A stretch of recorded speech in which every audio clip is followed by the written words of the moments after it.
2020. Ooh. Let's take a look at my 23 favorite books of 2023.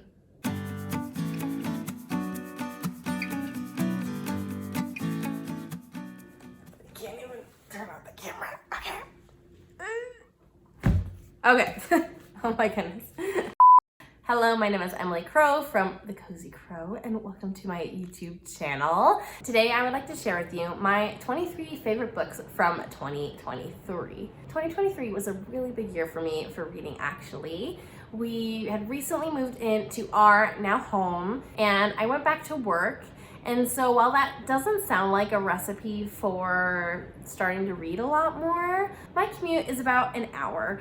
And when I work 3 days a week, minimum, my commute is an hour each way. That is 6 hours minimum that I drive to work each week. And so I started listening to a lot of audiobooks. I'll do a separate video where I show my statistics and do a review on my full year of 2023 and what I read. What a derby cat. I ended up reading 125 books. A lot of those were audiobooks with all of my commuting, but I also started reading a lot more physical books too. My very first physical book that I read this year is actually on this list, and it started a whole cascade of me wanting to read more physical books and making time to do that. I am a knitter, a crocheter, I like to be crafty, and I made some time to do all sorts of hobbies that I enjoy this year, not just doing those fiber arts. So that's kind of what started me back into reading. I've always been a reader. My mom's a writer. I grew up with probably thousands of books in my childhood home, and so I've always been a reader, but I really picked up the pace this year and really got back into my love of reading and finding books that are a good fit for me at this stage of my life, since I had kind of a famine in my late teens, early adult years where I couldn't find books that I really enjoyed. But now I know my taste better, and it's easier for me to find books that I really connect with. So let's talk about the 23 books that I absolutely adored this year. And while most of these books got really high ratings, like 4.75 stars, 5 stars, things like that, some of them are rated a little bit lower, but I'll share with you why I feel like these are a favorite that I can see myself coming back to again and again, what may set these books apart from the other books that I read this year, because I read a lot. You may notice that I sound a little bit off. I'm just at the very tail end of being sick. I also have some eye thing going on, I don't know, and so don't have any makeup on because I'm just doing a clean face today. So you're just getting me as I am, but I really wanted to share with you my favorite books from this past year, and I would love to hear what your favorite books that you read, listened to, etc. Let me know down below, put them down in the comments, and I can chat with you there. Also, if you have any recommendations for me, if you feel like my taste in books is something that you connect with or you have an idea for, let me know, because I can always use some more recommendations. I am on Storygraph, is the app that I use to track my reading, and so you can follow me along there too. I'll leave my link down below. Let's get right into it with number 23. We'll start at the bottom, go to the top. I was very thoughtful in my placement of these books within the number order from 1 to 23, but this is all variable, and these are all my preferences, and my preferences may even change if I were to revisit this list in a month or so. So these aren't set in stone ratings, and that doesn't mean that book number 1 is way better than book number 23. This is just for me, books that impacted me, books that were meaningful to me during the year of 2023. These are all my own opinions, but also those opinions can change. The actual specific numbers can vary a little bit in all actuality. Without further ado, let's get into it. In the number 23 spot is Lovelight Farms, and this is a book I just barely finished for the month of December. And what makes this a favorite, it kind of stands out from my list because I think it's one of my more lower rated books. It's I think I rated it a 4.25 star or 4.5 star. I can see myself reading this every holiday season or almost every holiday season. The vibes for Christmas were immaculate. The romance was really sweet and wholesome, and even though some of the characters were a little bit annoying or I just wanted them to do something, they kind of dragged their feet. It was a really slow burn, trying to get them to actually have the romance that I could see was brewing. I still really, really enjoyed this book, and it just put me in the holiday spirit. So definitely could see myself rereading this. I'm excited to read the other books by this author. Though it's not necessarily my favorite romance of the year, there are others on this list that are rated higher.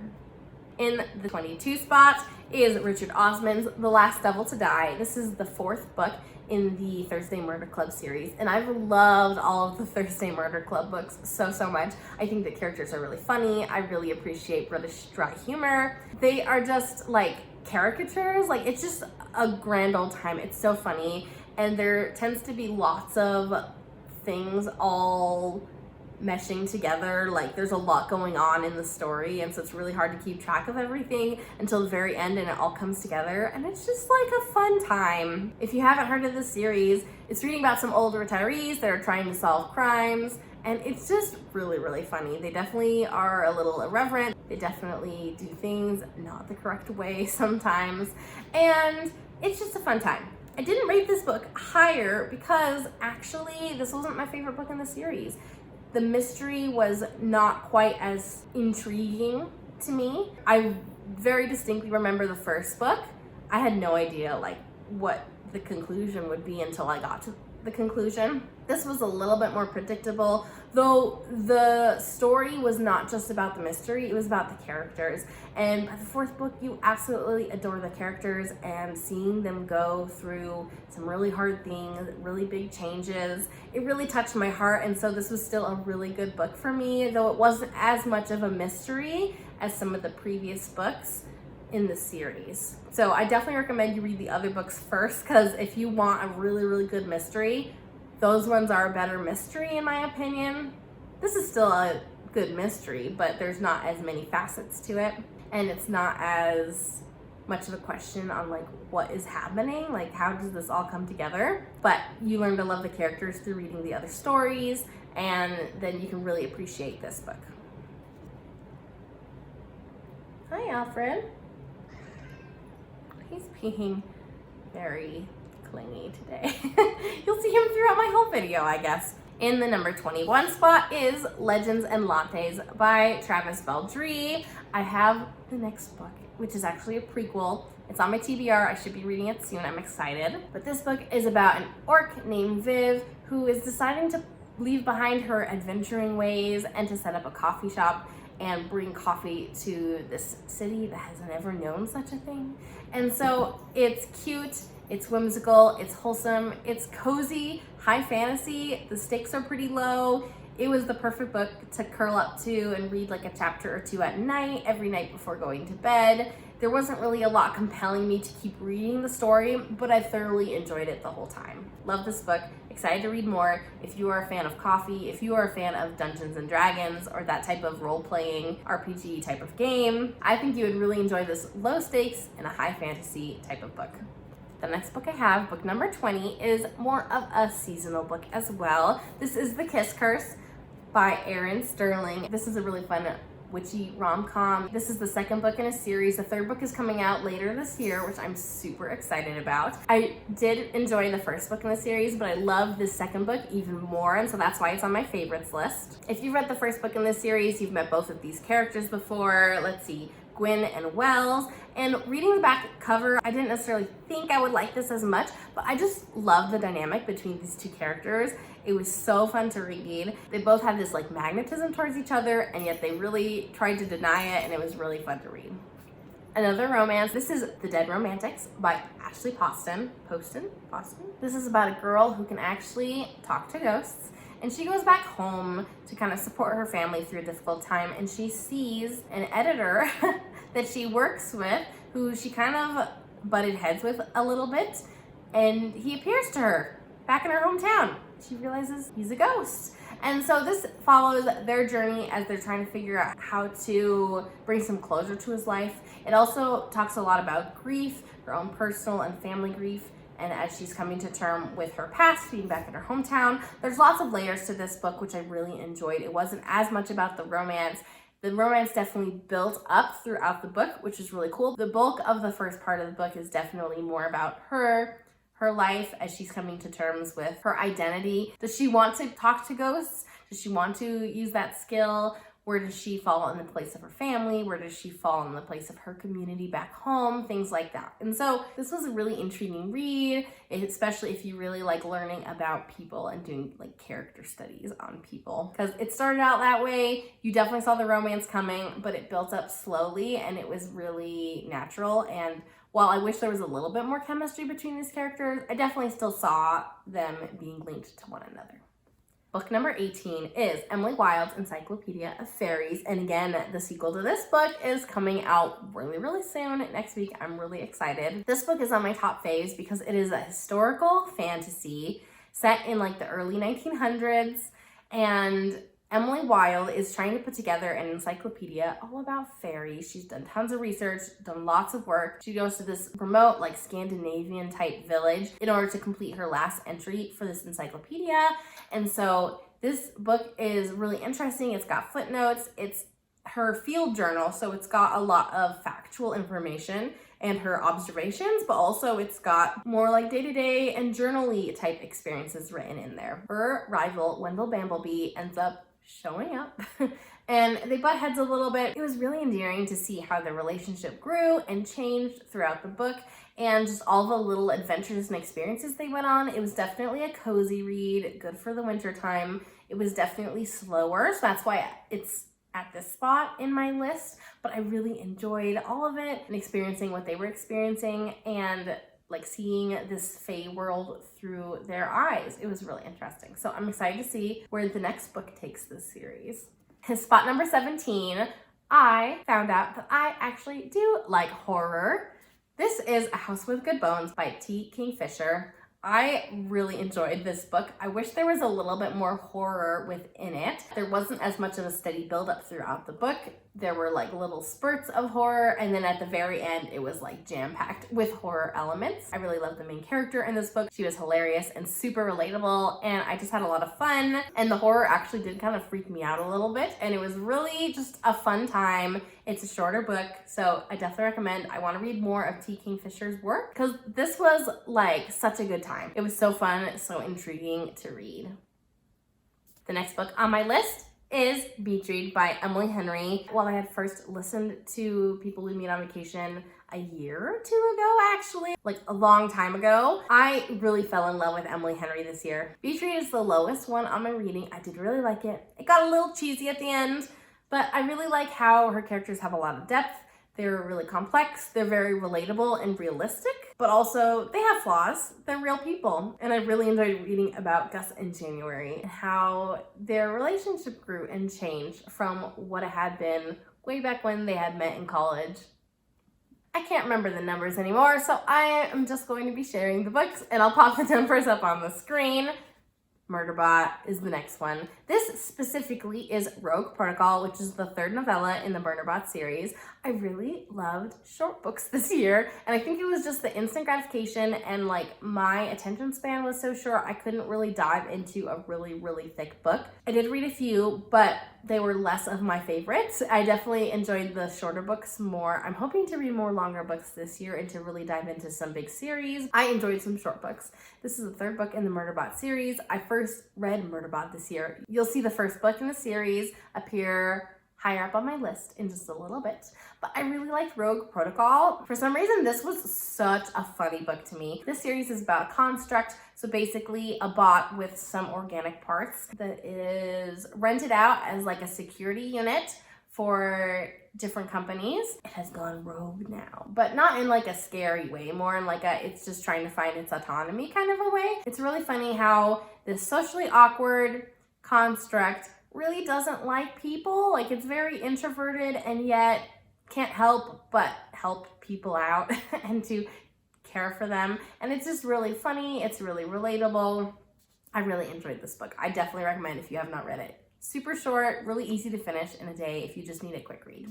Next book on my list for my favorites, Shadow and Bone. Oops, sorry, that glare. Man, I don't like these paperbacks that have the like shiny covers. But Shadow and Bone by Leigh Bardugo. I had read Six of Crows and Crooked Kingdom a couple years ago actually, and I finally got into Shadow and Bone this year, and I really enjoyed this trilogy. Though I would say I think my favorite was the first book, and I don't know if it's because I'm a big fan of shadow daddies and I definitely had a thing for the Darkling. I really enjoyed learning about Alina and seeing her come to terms with her new power and like joining into this new world and her trying to learn what was true and what wasn't. The second book was slower paced. The third book kind of tied things together more. I don't know, I just really liked the story and how the story was laid out and paced in Shadow and Bone the most out of all of them. So that's why it made my favorites list. I really want to read the King of Scars duology. And then there's a couple extra little books by Leigh Bardugo that are like folk tales from this universe and things like that that I want to read this coming year. So I'm definitely reading more of the Grishaverse and I'm loving it. I'm so excited for Nikolai. I love him so much. But I did enjoy Shadow and Bone. I think I enjoyed Six of Crows a little bit more than Shadow and Bone personally. But I don't know if that's just because of the order I read them in. I think maybe just because I really enjoyed the characters in Six of Crows a little bit more. My next favorite book that I read was Daisy Jones and the Six. And this one I actually listened to and I highly recommend if you can get a copy of the audiobook because there's a full cast of characters and this book is set up like interview style. It's historical fiction, totally fiction, where you learn about this band and how they came to be and like the struggles and trials they went through and like how the band dissolved not too long after things started. And it's really interesting to hear perspectives from all the different characters in this like interview style type of book. And so having all the different voices was really cool to listen to. And also understanding that because it's like an interview style, there's definitely some biases. And so you'll hear the same experience through different perspectives and you have to decide kind of what you believe, which is really interesting. And it was just so fascinating, so interesting to read. It was such a joy to listen to. I had a lot of fun. What I really like about Taylor Jenkins Reid's books in this kind of like historical fiction category is that, I don't know, it teaches me something about like pop culture during the time that it's written. It also kind of teaches me a little bit about the impact of pop culture on people nowadays. Like, I mean, I don't know any bands personally, but I feel like I understand a little bit more like the struggles that they go through and the impact of illicit substances have like on them personally, on their music, on their relationships with each other, things like that. I don't know, I just feel like I understand the world in general a little bit more because I read this book, which I really like. All right, we are on book number 12. We are getting really close to the top 10 that I read this year. Let me see if you can guess what book this one is. That's right, I have Stenciled Edges for Fourth Wing. This is really fun. I actually, when I went to the bookstore, I was just browsing, I saw this book and I was like, this looks interesting. Read the cover, that sounds interesting. I came back a little bit after, maybe like a week after, and I saw it again, but I'd heard a little bit more about it and I was like, I really think I might want to grab it.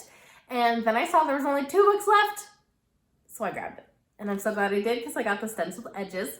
I really enjoyed Fourth Wing. It felt like a YA dystopian novel, but written for adults. It was a really quick read for me. I really dove into this world. It starts off super fast, like hitting the ground running. I really loved the high stakes of it all. I really loved learning about this world and like the politics and political intrigue of it, dragons, the romance, the spiciness. It was just very adult in a lot of themes, but it felt like an older Hunger Games. And it was really fun to read. It was a really fast read for me. Iron Flame, not as quick of a read. I know the type is definitely smaller. The word count is a lot higher. The page count is a lot higher in Iron Flame, and I feel like the story's not as fleshed out, but I really enjoyed reading this one. And it put me in a big book hangover, honestly. I had a really hard time picking up another book after this one. It was just such a fun time, and I loved being able to read this when other people were reading a new book too and getting excited about it. That was also a really fun experience. And I wouldn't say it's like the most wonderful prose or the greatest book ever written, but it was such a fun read. And I feel like that also has value. It has value in my reading, and so it might have value in yours. And I do not judge. Okay, books number 7 through 11 are all part of the same like series universe. And I kind of grouped them all together because I felt like it was easier to talk about them all together. And I will tell you how I feel about them ranked in relation to each other, though I'm sure that if I really thought about it, some of these would be in different spots within the full lineup. A favorite series this year that I read, The Secret Shanghai Universe by Chloe Gong. And I loved this series so much that when I was only about 30% of the way through listening to the audiobook for These Violent Delights, I went to the bookstore and I bought everything. And I bought the hardcovers so they all match and so that they're all signed copies by Chloe Gong. Yeah, I went a little overboard, but I also did the Barnes & Noble membership on this purchase. And so I got the 10% off. It's fine. It's fine. I'm just obsessed. I had such a fun time. I really love how there's a lot of layers to these stories.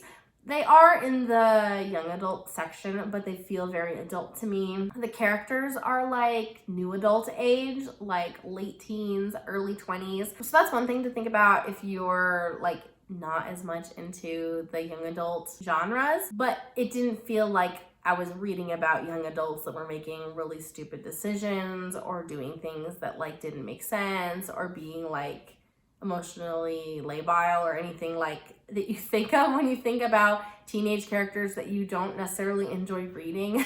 The first duology is These Violent Delights and Our Violent Ends, and they follow Juliet and Roma. It's loosely based off of Romeo and Juliet. And I mean very loosely, like there are little threads that you can find if you are familiar with the play, but most of it is totally different. I need it to either be really far away, like just loosely based off of it, or I need it to be canon, but adding a little bit more backstory, if that makes sense. And so this is perfect as far as a retelling goes for me. It was very loosely based off of it. These two characters are part of rival gangs in 1920s Shanghai. So there's like political intrigue involved in the historical upheavals that happened in real life in the 1920s. And so you have like that historical fiction aspect.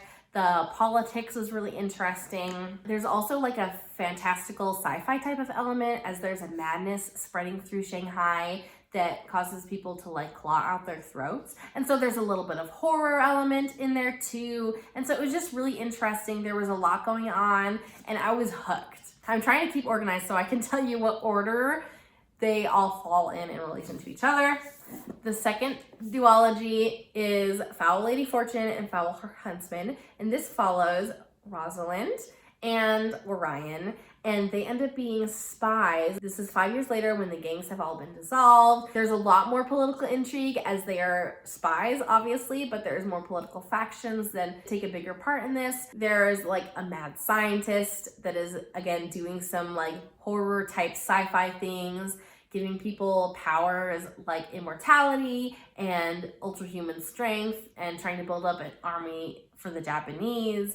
And so there's definitely like that sci-fi horror type of element just like sprinkled in there too, but definitely more of a spy story rather than like a gangster story. They were so fun. Oh my goodness. I really enjoyed them. And then there's these two novellas that are marketed together as Last Violent Call. And both of these novellas are about characters in the first duology. One novella is about one pair and one novella is about another pair from the first duology. And these link together what happens in the first duology, but like also Foul Lady Fortune to Foul Heart Huntsman and kind of ties up loose ends. I definitely think this is necessary to not feel like what happens in the last book comes out of left field and is totally random. I think that this is really good to tie it all together. They're really fast. So let's see, where do I rank all of these in relation to each other? I really love these. I read these all within like 2 months at the very end of the year. Fell in love with them. I would say my bottom choice are Violent Ends. This is the second book in the first duology. And then next, so this is what, book 10. Foulheart Huntsman. I did not like the second books as much as the first books in both duologies, actually. And then the novellas, I really enjoyed these. It was fun to revisit the characters from the first duology and kind of see how things all got tied together. Then book number 8 on my list of favorites, Foul Lady Fortune. I did not enjoy these characters quite as much as the first duology, but I still really like them. And oh, Orion has my heart. Oh my goodness. Sweet, sweet boy. We love him. Number 7, These Violent Delights. This one was the first one.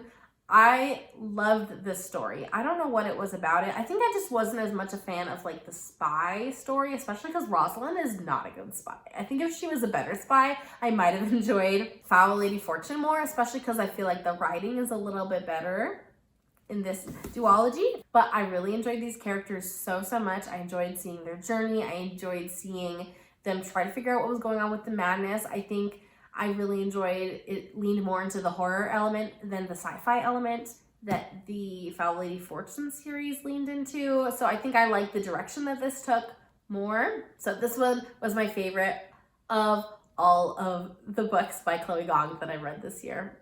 Definitely gonna read more by her. I have Immortal Longings on my list already for 2024. We are coming down to it. I am on book number 6 of my list, and this is Tress of the Emerald Sea by Brandon Sanderson. And can you believe this isn't my first Brandon Sanderson, but this is my second that I've read by him. I read one a couple years ago. I got a random book, Steelheart, for Christmas. I liked it, but I didn't feel compelled to read more of the series. Honestly, I didn't like it that much. Maybe I would like it more now that my tastes have changed a little bit, but I adored this book. It was not like anything that I thought it would be. I love the narrative voice of this. I love the whimsy. It felt very much like I was reading The Princess Bride, that kind of narrative voice. I love the fantasy element of this world. The Emerald Sea is not a sea of water, but a sea of spores that can kill you if they touch water. And so if you breathe them in, they can kill you because they sprout into like big stalks inside of you. Not good. Everything I expected was turned on its head when I read this book.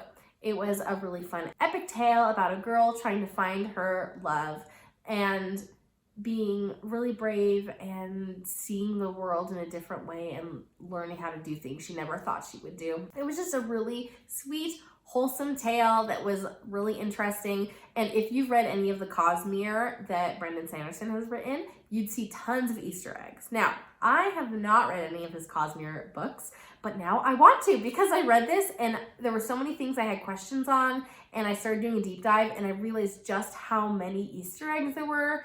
I want to dive into that world. So I have Mistborn on my list for 2024. I'm gonna start there. I found a list online of like what order you should read the Cosmere in. Of course, this is like towards the end.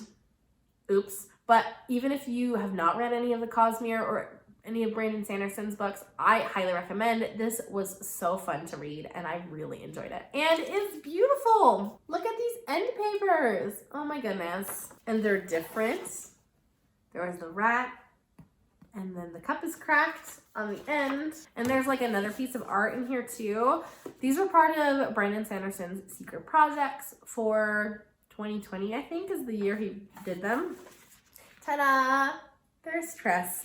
And I'm thoroughly glad that I read this book. I have his other 2 secret projects that have come out publicly since then. I did not do the Kickstarter. I didn't know about that. So I'm just buying them when they show up in the bookstore. And there's one more that's coming, I think in March maybe. But love, love, love. You can definitely read it without knowing anything about the Cosmere. But if you have read the Cosmere, you would see so many Easter eggs. This book is part of that universe. And so it would add something to you for sure if you are a fan of the Cosmere. Definitely want to read more of Brandon Sanderson's. Top 5. Let's look at my genres. Romance, sci-fi, romance, and YA, historical fantasy. I am a romance fan, but I'm also particular about my romances. I like it to be fun. I like it to be sweet. I like it to be wholesome, but I also don't want it to be too absurd. I don't want to be cringing at what the characters are doing. I don't want any toxicity. Shallow characters really bug me. I want a lot of depth too. And my number 5 spot for my favorites of 2023 is Practice Makes Perfect by Sarah Adams. This is a fade to black, closed door type of romance between Annie. I love her. That's why I remember her name. And what's his name? Will, sexy bodyguard. This is the second book. It's a companion novel to When in Rome. And Will is the bodyguard for Amelia, who is the main character in When in Rome, who is like a pop star that's just visiting the area. Anyway, that's a different book. I enjoyed that one immensely too, but not one of my favorites. Annie is the sister of the guy that Amelia ends up falling in love with. And so what I really love about this is like a fake dating type of scenario where Will is trying to teach Annie how to date because she's super, super awkward and has a really hard time finding people that she can interact with and feel comfortable with. So he's teaching her, but he's also like extremely hot. And so there's a lot of chemistry between them. Annie, I love her because I identify very much with her. She's very sweet, she's very wholesome, she's very kind, but then everyone sees her that way and they don't give her credit for sometimes she wants to read some smutty pirate romance novels, or that she wants to swear sometimes, or that she wants a tattoo. Like there's all these things that like people just look at her as like Angel Annie, and she really hates people just seeing her one-dimensionally. So she kind of wants to break out of that, find her true whole self in all sorts of dimensions. And Will kind of helps her do that as she kind of embraces herself. And so I love that journey for her. I think she is so sweet. I love her so much. And Will, so sweet also, but very hesitant to have like a steady relationship, but he is also really sweet and he's just the perfect book boyfriend. And I love them together. Can you tell how much I love it by how much I gush about it? Number 4 is Book Lovers, which is the first book I read in 2023 physically, and really started me on a journey of wanting to read more physical books that I really enjoyed. This is by Emily Henry. I love this book. I love these characters. Nora is seen very one-dimensionally by a lot of people, and so she wants people to see her with more depth and to get to know her better rather than just looking at her as like the shark, the really intense businesswoman kind of person. This is a story about Nora and someone she's worked with before, Charlie. Yeah, Charlie, and they butted heads before, but they interact a lot in this little small town that she and her sister visit. And you see their relationship blossom as they get to know each other better. It's a little bit steamy, which I really enjoyed. It was just fun to read. And I love the setting of like, these are two people that work in the book industry. That was really fun to read too. This is like my perfect rom-com type of book. Alfred, stop, you're gonna knock it over. And my number 3 spot for faves of the year is All Systems Red by Martha Wells. This is the first book in the Murderbot series, and this really started me on a love for Murderbot. I already told you a little bit about the premise of the series, a lot of novellas. This one, again, it was really short, but when I read this book, I then went to the store and I bought all of them. And so they're the perfect palate cleanser if I need a really fun, enjoyable read that's different from my other readings. I do like sci-fi, but I just haven't gotten into a lot of sci-fi recently. And so it's like a genre that I don't read a ton of, but I enjoy generally. I really love the characters. I really love the tone of the book. It's just like really funny and relatable and sarcastic. And I really love these. I've read 3 of them so far. I'm just kind of spacing them out so I can bring Murderbot joy into my reading throughout my years. All right, my last 2 books, these ones were neck and neck. They both had me feel a lot of feelings, and that's why they are way up at the top. Hi, Alfred. In my number 2 spot was Happy Place by Emily Henry. And if you've read Emily Henry's stuff, you know that this book is very different from her other books, even though it is still a romance. It's second chance romance between Harriet and Wynne, where their relationship just kind of like, in a lot of ways, petered out. But there are some catalysts that lead to them separating after like 8 years of being together. And all 6 of their friends gather every year at their happy place. I think it's in Maine. It's like a cabin in the woods, and they're doing one last hurrah before someone's parents sell the property. The friends in general are just going through lots of changes. I really love how this book addresses friendships and other relationships, not just romantic relationships. And so it made me think a lot about my own personal relationships and what I'm doing to foster those as my relationships are changing, as I am changing and life is changing. I just really connected with Harriet, and while there is definitely some miscommunication in this book, a lot of it is very relatable and realistic. It's not just, oh, like, I don't want confrontation, but it's like not being able to put into words how you're feeling. It's about not really understanding how to prioritize what you need versus what someone else needs. It's feeling like I just need to get through this and then things will be better, and then like you don't get through it kind of thing. And so this book connected with me on like a soul level, and so I think that's why I rated it so high. I just felt so much. I cried so much reading this book because there were so many things that just broke my heart about Harriet and Wynn's relationship that seemed so beautiful and sexy and like amazing, that was like falling apart because you kind of flash back and see where things were, both when it was really good and also when it was falling apart, and the present time where they're doing like a fake dating thing so that their friends aren't aware that they broke up before their very last trip, to kind of not ruin the trip for their friends. I felt so many things throughout this book, and it made me do some soul searching. So it's more of a general fiction with a heavy romance subplot, in my opinion, but I loved this.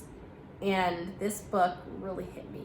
Made me feel a lot of things, made me reflect on a lot of things in my life personally. And I feel like while books can be really fun and enjoyable, books that really strike you in the heart and make you want to do something different in your life or teach you something, those are also really meaningful. My number one book for 2023, Divine Rivals by Rebecca Ross. This is a YA historical fantasy romance, ? It's got a lot going on. If you can tell, I like books with a lot going on, that there's not just like a single genre that it fits in, but that it kind of covers a lot of different topics. Divine Rivals is about these two people that both write for a newspaper. There's only one spot. They're both like kind of interning or whatever, so they're both vying for this one spot. But they are in the midst of a war that their like mythological gods are waging on each other. This book kind of feels like it's set in like World War I war atmosphere-wise. They're working on typewriters. She's a girl, but she's working at a newspaper. Also, there's like this mythology behind it all of these gods. And so it's really interesting to hear about two ordinary people in this world with mythological gods and seeing how those gods kind of impact the day-to-day people. Because I feel like in a lot of mythology, like Greek mythology, the only mortals you hear about are the ones that are directly impacted by the gods. Not all the other mortals that are indirectly impacted, but these mortals are indirectly impacted for most of the book.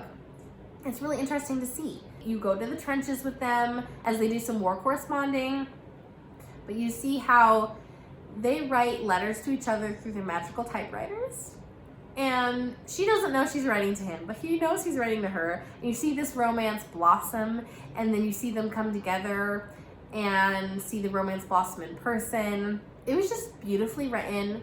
The prose was beautiful. I could visualize everything going on so clearly. I was transported. Like, I did not feel like I was reading a book. I was in a different world. I was in their world. And I disappeared. It was perfect escapism for me. And there were so many times where I laughed, where I swooned, where I cried. Man, I finished this book on a drive to work and I was so tense finishing it up. I felt so much, like the wide range of emotions, and I fell in love with these characters and their relationship, and it just felt so real. I've read a lot of historical fiction in like World War I, World War II time period, and so it felt very realistic to what I've read from that time period too. It just hit all the boxes. I loved it so much, and I can see myself continuing to come back to this. I already have Ruthless Vows on my shelf. I'm trying to finish some books I started in December, and once I finish those books I already started, I'm gonna read the sequel. It's a duology, so I'm like excited but also terrified for what's going to happen because this is the conclusion of the story. I loved Divine Rivals. I really want to read more from Rebecca Ross. I know that this book has blown up and lots of people have really enjoyed it, and I definitely recommend it if my little review sounded interesting to you. I am in love. I'm swooning over this book. Those are my 23 favorite books that I read in 2023 out of 125 books, which is a lot. I am really grateful that I was able to do so much reading, some physical books, but a lot of audiobooks as well. And I really enjoyed diving into this hobby a little bit deeper than I have in the past.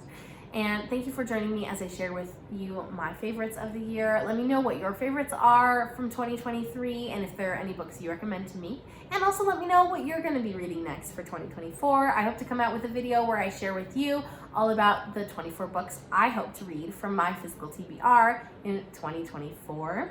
And also maybe do a little review on all of the 125 books that I read in 2023. If I get there, we'll see. I work full-time as a nurse, so who knows if I'll have time to do that, but ideally that would be amazing. Anyway, thank you for joining me on this little review of my favorite books from 2023. Until next time, happy reading. Bye!